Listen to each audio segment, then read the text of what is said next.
I stand before you all as a survivor of the Bondi terrorist attack. Though, to be honest, I don't feel that I deserve that title.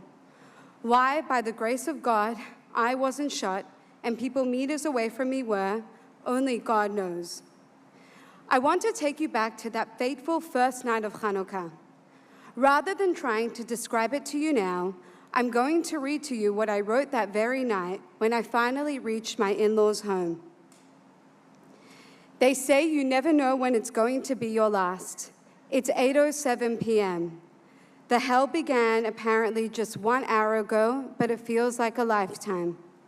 I am writing this on my sister-in-law's iPad because I don't have my phone, I don't have my keys, my pram, or anything. Everything has been left there. I can't even believe I am writing this. I am in shock, in disbelief. I want to vomit. All I remember is 1 minute everything is nice and grand. Children running around with excitement, moving from the face painting to the rock climbing, from eating ice cream to donuts, from the bubble lady to the petting zoo. I'm chatting to my friend about joining her beach plans on Friday, and then I hear what I thought was fireworks. Huh? I look up to the sky. I don't see any fireworks. Suddenly, I see a CSG guy screaming on the top of his lungs, "Down, down, everyone down!" I am bewildered, confused. I leave everything and shove down to the ground, thinking, no, this can't be happening. We're in Australia. People don't have guns. I am shoving my body over my baby, using my body as a human shield. All I want to do is to protect my baby. I start saying to Hilim, I am with my friend Chaya. I see crates. Quick, I say, let's put these crates over our heads as I try to move them. At least something is on top of me. My baby is hot and sweaty, shrieking from the loud, banging gunshots and from the earth and mud going into his tiny little eyes. His face is bright red like a tomato. I am so cognizant that I do not want to suffocate my baby. My mind immediately goes back to reading about a mother in Israel who accidentally did just that during a terrorist attack. Don't you dare do that, Chavi, I tell myself. I make sure my baby can breathe, my eyes looking at him, saying everything will be okay.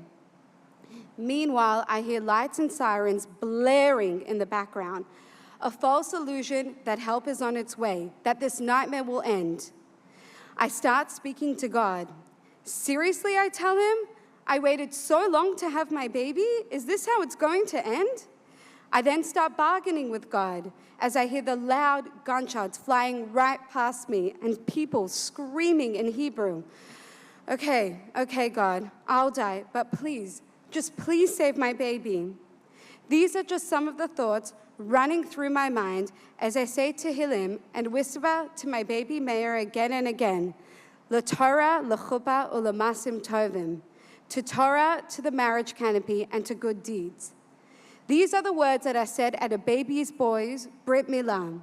I wish that every Jewish child should grow to reach these milestones. Since Meir's bris, I thank God every day and ask that my Meir be blessed to reach them. As I'm saying this, I'm thinking, this is not my last day. This is not my baby's last day. I'm half crying. What's going on, I say to Chaya. I'm so confused. Where's the police? Why aren't they doing anything? Chaya is on the phone, making sure that her husband and baby are okay and safe, saying to them, I love you and goodbye. I yearn to call my husband Ezri, but he is singing at a wedding 3 hours away, and my focus is just on staying alive as best as I can. Chaya and I start breathing on Meir to cool him down. Time is moving so slow. My brain is half frozen, half speeding. Just protect my baby. Just protect my baby. I keep thinking if the bullet comes, it will come to me at least. And then we hear silence, and then chaos. Someone is coming up to us asking if anyone here is injured. Chaya asks, who are you? I tell Chaya, I don't trust anyone. We don't know if the shooter, although it turns out was shooters, are still on the loose.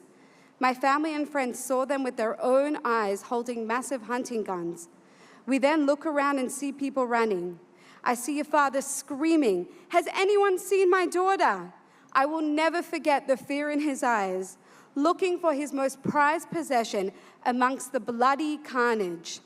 I feel blessed that I am holding my baby tight and know exactly where he is. We run. I say to Chaya, "Wait, I need to get my phone." I turn my head quickly to see if I can spot my pram. Instead, I see bodies lying on the ground. We run down to the beach collecting missing kids whose parents are not around. One is my friend's sister-in-law who has a newborn baby. She has blood on her back. "It's okay," she says, "I just got grazed." We run behind cars. I see this lady and I start hyperventilating. I borrow her phone to call my husband, but it goes straight to voicemail. I manage to get through to my father-in-law who was on his way. We all stack in the car on top of each other, 11 of us in a 5-seater. Children of the deceased are with us. An Israeli soldier, Yonatan, who fought in Gaza and landed in Sydney just that morning for some well-needed respite, is with us. My mind flashes back to the Nova Festival, people piling into cars just to get to safety. Yet this is happening at Bondi Beach. I managed to speak to my husband for a second, hearing non-stop sirens, seeing ambulances and police cars. I'm shaking. We get to my in-laws, and my mom is about to take off to Israel. I was covering Maya, I tell her as I start sobbing down. "I'm okay, though, I'm okay. Maya is okay." I pray that everyone else is, but I've been hearing bad news as I write this. It's 9:20 p.m., and the sirens are still going. Hashem Yishmor, may God protect. I had to give you all a glimpse into our lived experience, and my lived experience is one of the luckiest stories. I am lucky that I didn't have body parts or blood sprayed on me like others did. I am lucky that I had my childhood friend Chaya with me, helping me feel less alone. I am lucky that I don't carry survivor's guilt because throughout the whole time, I had a mission and purpose to protect my baby. I am lucky that I didn't lose a loved one. Every person is an entire world. My story has a happy ending. I feel that I cannot complain or see myself as a victim. And yet, though it feels strange to say that I am a survivor, I never thought that I would be entering the I Survived a Terrorist Attack Club at Bondi Beach in Sydney, Australia. Well, I guess I am a part of it now, and my Jewish brethren living in Israel unfortunately know all too well what that means. In fact, it was the trauma specialist who flew straight from Israel that helped me navigate this new, crazy, and complex reality. This is just one of the many examples that highlights how deeply connected the Jewish community in Australia is to Israel. We are truly ke'ish echad belev echad, like one person with one heart. That is why throughout this massacre, my mind kept constantly flashing back to October the 7th, the deadliest day for the Jewish people since the Holocaust. We, the Jewish people, carry a shared story and a collective memory. That is why when we see hateful graffiti on our streets, the reaction is immediate and collective. We all feel it. We know deep in our bones and in every fiber of our being what words can lead to. Israel is the holy land that was given to us by God. Eretz HaKodesh, we call it. Even just walking the land is a mitzvah. Israel is an essential element of being a Jew. It is therefore a great honor to acknowledge His Excellency, the Honorable Isaac Herzog, President of the State of Israel, and his First Lady, Mrs. Michal Herzog. Thank you for coming to Australia. Your presence here is deeply meaningful and crucial. I survived the Bondi terrorist attack, but I did not walk away untouched. I am a new version of myself, but this event has not defined me. It has not traumatized me for life. It has just reinforced how much more I have to live for, how much more light I need to shine, how I need to make this world a better place, increase in acts of goodness and kindness. I am fueled with renewed purpose, more driven than ever to continue the grassroots organization that I started post-October 7, the Empowered Jew. I will not abandon my community. I will try my best to uplift, empower, and strengthen it, and be a living example of what it means to be a proud Jew. I truly understand that in times like these, many Jewish people may want to shy away from their Jewish identity and their intrinsic connection to Israel. But we cannot do that. We can't afford to. In reality, retreating only brings the enemy closer. What they want is for the Jew to disappear, for Israel to disappear, but we are going nowhere.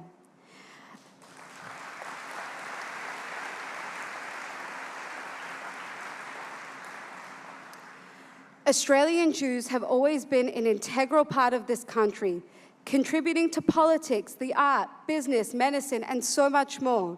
We are builders, we are contributors, we are a part of Australia's fabric. Outside of Israel, Australia is the home to one of the largest post-Holocaust survivor communities in the world. Our grandparents arrived here with nothing but the clothes on their backs. They did not see themselves as victims.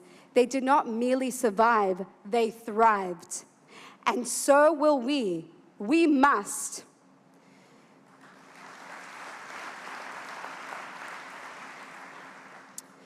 The Lubavitcher Rebbe, Rabbi Menachem Mendel Schneerson, once wrote to a group of emissaries heading to Sydney, "When a young man walks through Bondi Junction wearing a hat and jacket with his tzitzit out, the angels in the highest world are jealous of him."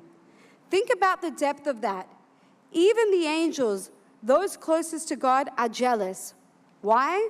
Because they understand just how difficult it is to live openly and proudly as Jews.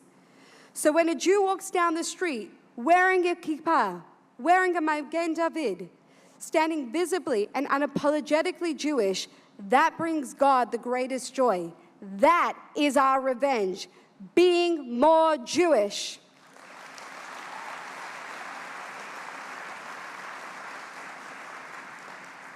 As Rabbi Lord Jonathan Sachs taught, non-Jews respect Jews who respect Judaism. Confidence in who we are is itself an act of strength. So if I can leave you today with one message, it is, be proud of who you are. Don't be intimidated. Everything we are witnessing now is nothing new, unfortunately, but don't despair. We have God on our side. We will not only prevail, we will emerge stronger. The holy souls who were lost, many of whom I knew personally, would be telling us exactly this. Be loud, be proud of your Jewish identity, of your connection to Israel. We are an Or LaGoyim, a light unto the nations. Shine your light, be the light, light will win.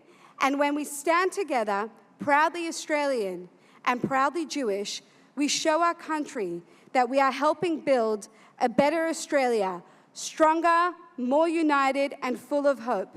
Am Yisrael Chai.